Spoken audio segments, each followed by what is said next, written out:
Oke, saya ulangi kembali pengertian good governance. Good governance itu sendiri, kalau di bahasa Indonesia kan itu artinya tata kelola yang baik. Nah, governance itu yang tata kelolanya. Kemudian, secara sederhana, good governance itu berarti suatu proses yang mengarahkan terciptanya kekuatan dan kewenangan yang merata dalam seluruh elemen masyarakat untuk dapat mempengaruhi keputusan dan kebijakan yang berkaitan dengan kehidupan publik beserta seluruh upaya pembangunan sosial dan ekonomi mereka. Jadi itu pengertian good governance secara sederhana.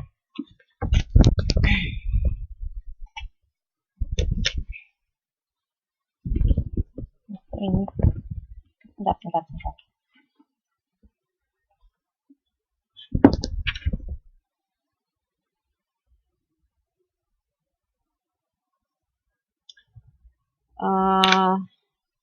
Beberapa aktor-aktor lain dalam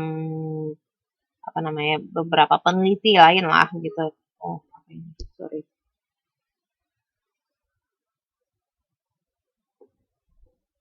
Beberapa peneliti lain juga memberikan definisi-definisi sendiri gitu mengenai good governance, tapi intinya sih hampir-hampir sama. Contohnya seperti Holm dan Mulutsi, itu di tahun 1993. Good governance means the management of the relation between governance and its populace within a given constitutional orders. Jadi, good governance itu diartikan sebagai manajemen hubungan antara governance tata kelola dan populasinya di dalam konstitusional itu. Dalam sebuah konstitusional. Itu teman-teman bisa lihat di halaman 5. Itu pengertian good governance berdasarkan Holm dan Moltke. Kemudian Coran Ginder itu di tahun 1995 juga memberikan pengertian good governance adalah promoting limited governance through strengthening public accountability and promoting popular participation. Nah, itu dari Coran Ginder, itu ada di halaman 6, teman-teman bisa lihat. Nah, dari pengertian good governance ini beberapa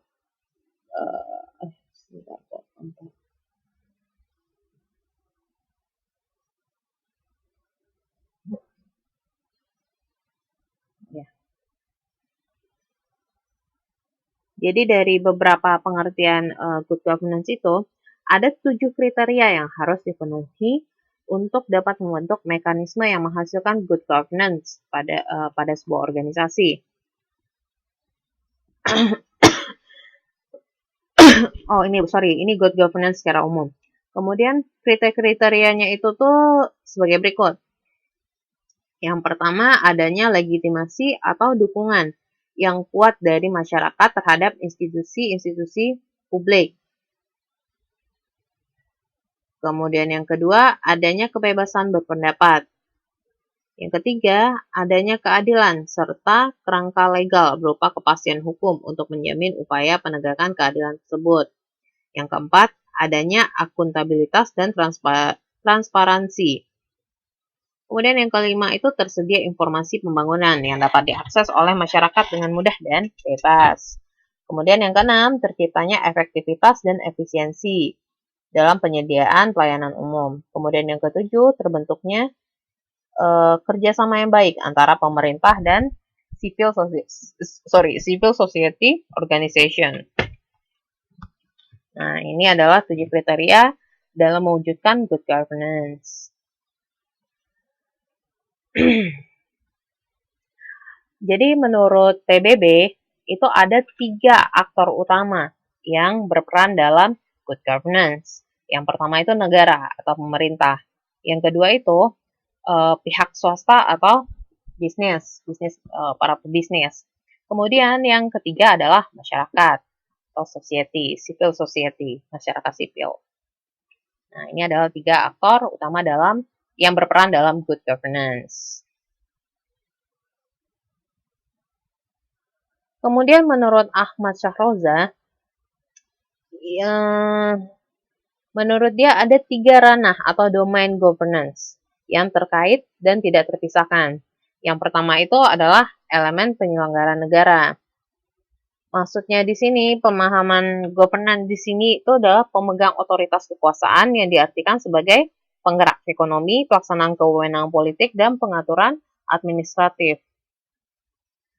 Nah, elemen negara itu ditopang oleh 3 good governance. Yang pertama itu adalah economic governance, political governance, dan administrative governance. Maksudnya tata kelola ekonomi, tata kelola politik, dan tata kelola administratif.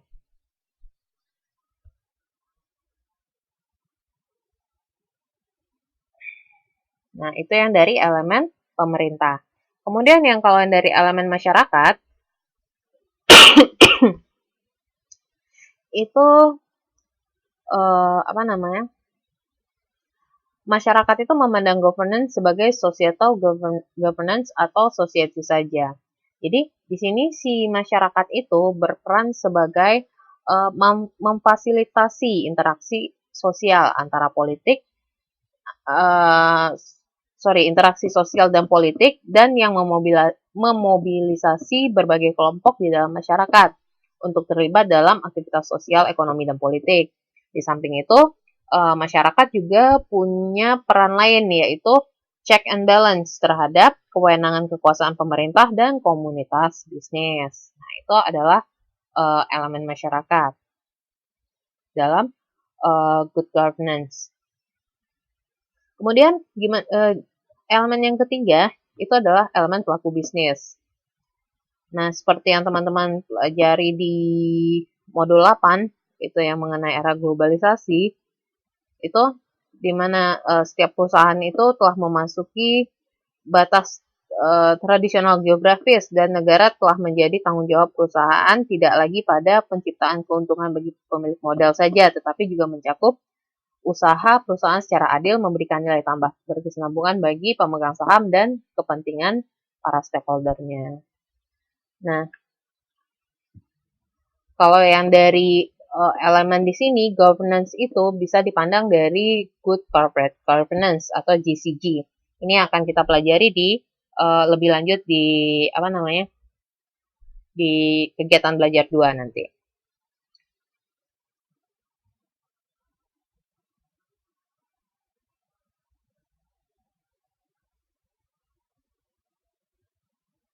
Nah, kemudian kita lanjut ke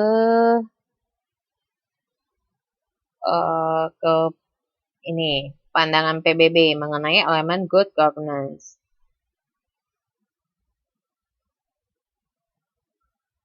Jadi menurut si PBB, elemen good governance itu yang pertama, menuntut pertanggungjawaban yang bersih dari pemimpin politik dan pemerintah, baik dalam melayani pengelolaan dana dan memelihara keamanan masyarakat demi kesejahteraan ekonomi masyarakat. Nah, yang kedua yaitu menuntut transparansi prosedur, proses, dan investasi dalam keputusan, kontrak, dan perjanjian. Kemudian yang ketiga, membutuhkan peran serta yang luas dalam menentukan pilihan masyarakat seperti kebijakan dan peraturan. Nah, yang keempat itu dibangun di atas hukum. Yang kelima, lembaga masyarakat dan swasta seperti pemerintah dan pasar harus dapat dimengerti secara jelas arahnya agar keputusan-keputusan yang diambil dan dipaksakan tidak mengorbankan masyarakat. Nah, itu elemen-elemen good governance menurut PBB. Kemudian kita masuk ke ciri-ciri good governance.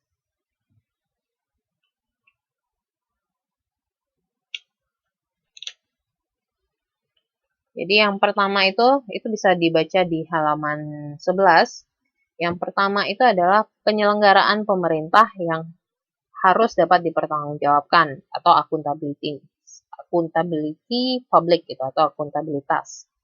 Kemudian yang kedua, penyelenggaraan pemerintah diletakkan pada mekanisme yang jelas dan diinformasikan pada semua pihak. Yang ketiga, penyelenggaraan pemerintah harus bersifat terbuka sehingga dapat menerima kritik dan pihak lain guna bersifat terbuka sehingga dapat menerima kritik dan pihak lain guna memperbaiki kinerjanya. Sebentar. Oh, sudah. Tadi yang kelima, mana yang kelima? Penyelenggaraan pemerintah harus mengakomodasikan kepentingan bersama serta melibatkan masyarakat dan pihak swasta. Yang keenam, penyelenggaraan pemerintah harus didukung oleh sumber daya yang memiliki kemampuan dan keahlian dalam menjalankan tugas-tugasnya. Yang ketujuh, penyelenggaraan pemerintah harus peka terhadap perubahan yang ada dan dapat menyesuaikan diri dengan perubahan tersebut. Kemudian yang ke-8, sumber daya manusia yang terlibat dalam penyelenggaraan pemerintah mampu memilah dan memisah kepentingan pribadi dan kelompok dengan kepentingan umum atau kenegaraan. Kemudian yang ke-9, penyelenggaraan pemerintah harus mampu memenuhi kebutuhan masyarakat dengan memanfaatkan fasilitas dan kapasitas yang ada secara optimal. Kemudian, sebelum kita masuk ke sini,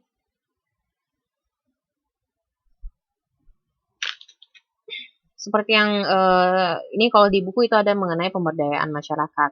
Tapi ini intinya setelah saya jelaskan tadi, intinya dalam pemberdayaan masyarakat dalam konsep good governance itu yang pertama ya, dia memfasilitasi atau menjembatani hubungan antara politik, ekonomi itu yang pemerintah tadi kan. Kemudian masyarakat ini juga bisa melakukan check and balance, fungsi check and balance terhadap kewenangan pemerintah dan komunitas bisnis. Intinya seperti itu. Kemudian kita masuk ke mengenai pelayanan publik. Jadi untuk menuju atau mewujudkan good governance itu di pelayanan publik itu ada 3 tantangan pemerintah. Yang pertama itu pemerintah itu harus mampu menjunjung tinggi nilai demokrasi dan bercirikan partisipasi, transparansi dan akuntabilitas. Kemudian yang kedua, pemerintah itu harus mampu mengutamakan keunggulan kompetitif dalam menghadapi globalisasi. Kemudian yang ketiga, pemerintah harus mampu menciptakan kedamaian dan ketertiban melalui penegakan aturan hukum dan berbagai pedoman demokrasi agar terhindar anarki. Nah, untuk mewujudkan 3 hal ini, tiga tantangan pemerintah ini, itu dibutuhkan beberapa langkah yang bisa dilaksanakan. Yang pertama itu harus ada laporan tahunan mengenai pelaksanaan pelayanan umum. Kemudian yang kedua, mengadakan temu wicara. Itu baik yang langsung maupun dengan cara multimedia untuk mendengarkan aspirasi rakyat mengenai mungkin aksesnya atau kepuasannya si masyarakat terhadap pelayanan publik ini. Kemudian yang ketiga, itu melaporkan penggunaan hasil pajak untuk kepentingan pelayanan publik. Yang keempat, adanya standarisasi minimal mengenai jenis dan mutu pelayanan publik yang sesuai dengan kebutuhan masyarakat. Yang kelima, itu adalah meningkatkan peranan swasta. Ini dalam pemberian pelayanan kepada publik seperti kewajiban setiap restoran, terminal angkutan, pasar swalayan, mal, dan lain-lain. Kemudian yang keenam itu menciptakan pelayanan berorientasi pada azas 3E, ekonomis, efisien, dan efektif. Begitu. Kemudian kita akan melihat korupsi dan good governance. Kalau misalnya teman-teman baca di buku, itu tuh konsep good governance itu mulai dikenal di Indonesia itu setelah krisis 1990-an, 97, 98. Nah, jadi prinsip good governance itu mulai masuk ke Indonesia. Jadi salah satu alasannya kenapa kita menghadapi krisis pada waktu itu yaitu tata kelola baik negara maupun perusahaan itu tidak tidak mengikuti azas good governance. Jadi terbukalah kesempatan-kesempatan seperti KKN, nah kayak begitu.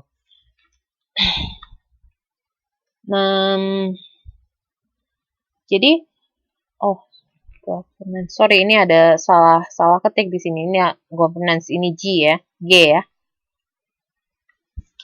Jadi di sini kok ini ya, tadi saya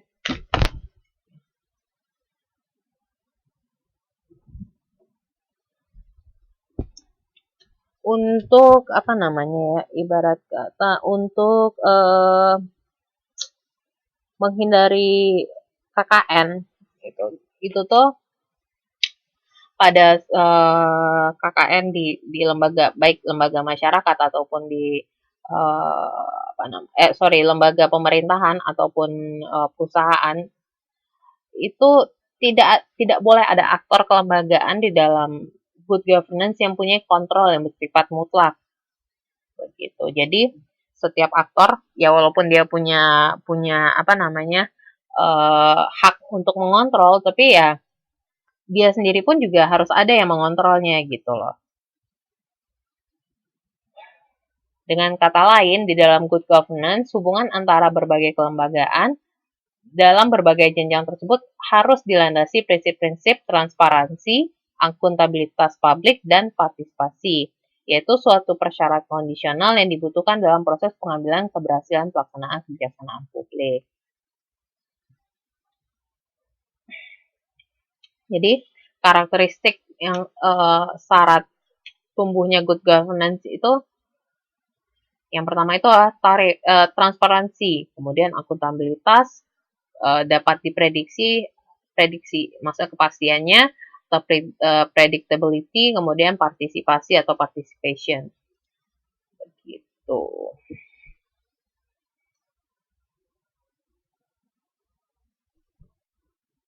Kemudian kita masuk ke pengertian good corporate governance. Oh ya, sebentar. Teman-teman bisa membedakan Supianto. Oh ya, Mas, apa yang mau ditanyain, Mas Supianto?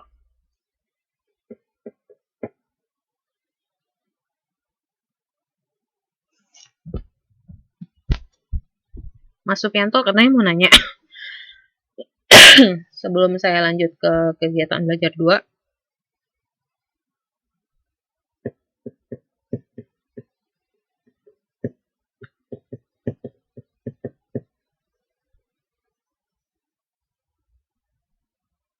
Kok Mas Supianto yang nggak nanya-nanya?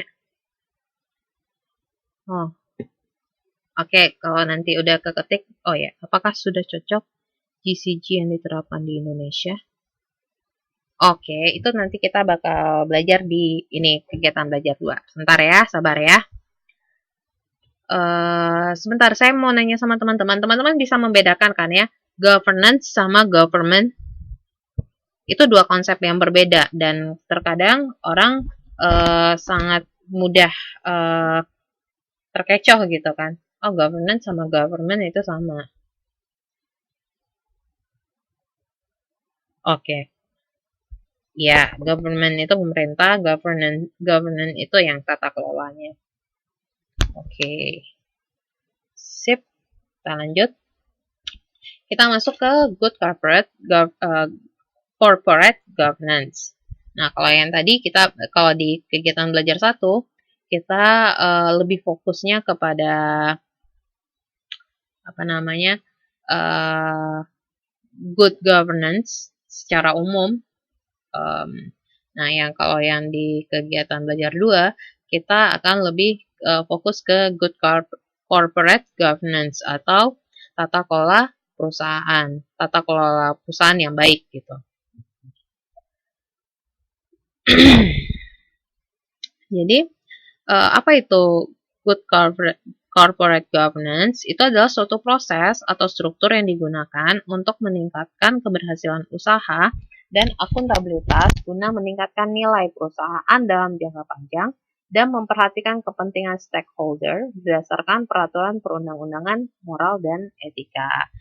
Jadi itu pengertian good corporate governance secara sederhananya. Well, seperti good governance, good corporate governance ini mulai dikenal di Indonesia juga seperti yang saya jelaskan tadi itu di awal 1997-an atau waktu krisis ekonomi di tahun 1997.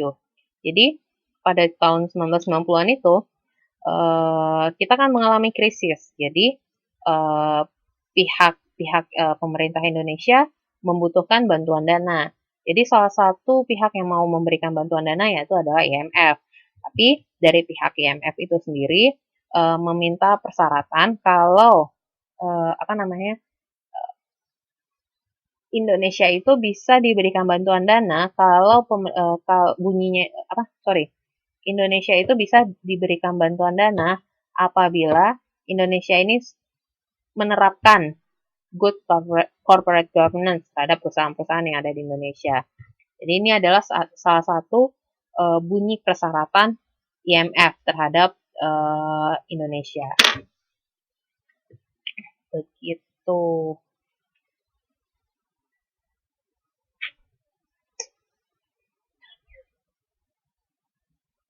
Kalau arti good corporate governance itu sendiri juga ada beberapa. Itu dari siapa ini?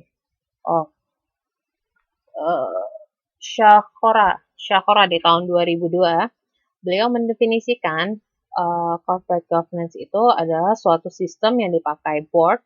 Board ini maksudnya di sini ini adalah pimpinan pucuk untuk mengarahkan dan mengendalikan serta mengawasi pengelolaan sumber daya organisasi secara efisien, efektif, ekonomis, dan produktif. Dengan prinsip-prinsip transparan, accountable, responsible, independent, dan fairness. Begitu. Kemudian ada lagi pengertian dari Turnbull, itu di tahun 1997. Nah, kalau menurut si Turnbull, itu lebih menekankan cara organisasi melakukan pengelolaan dirinya dengan memperhatikan faktor-faktor yang mempengaruhi kepada proses organisasi dalam rangka menghasilkan dan menjual barang atau jasa.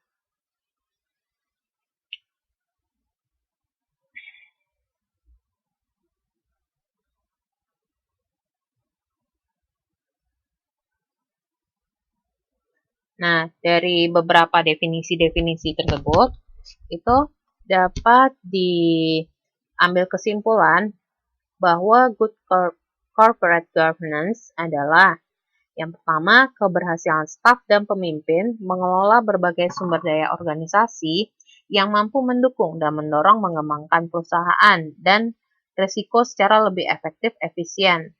Pertanggungjawaban perusahaan kepada pemegang saham dan stakeholder lainnya, budaya perusahaan, proses bisnis, dan lain-lain. Kemudian, yang kedua, sejumlah prinsip, kebijaksanaan, dan sistem manajemen perusahaan yang mengelola aktivitas operasional perusahaan secara lebih efisien, efektif, dan bertanggung jawab, dan menguntungkan bisnis perusahaan, serta mencapai sasaran strategis dengan menggunakan berbagai prinsip praktek bisnis yang baik. Kemudian yang ketiga, itu sejumlah peraturan, sejumlah peraturan yang mengendalikan perusahaan yang untuk meraih keuntungan dan pertambahan nilai lainnya bagi pihak pemegang kepentingan seperti pemerintah, pemegang saham, pimpinan perusahaan, karyawan, dan bagi perusahaan itu sendiri.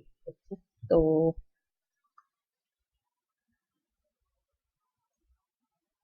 Jadi, apa tujuan penerapan good governance?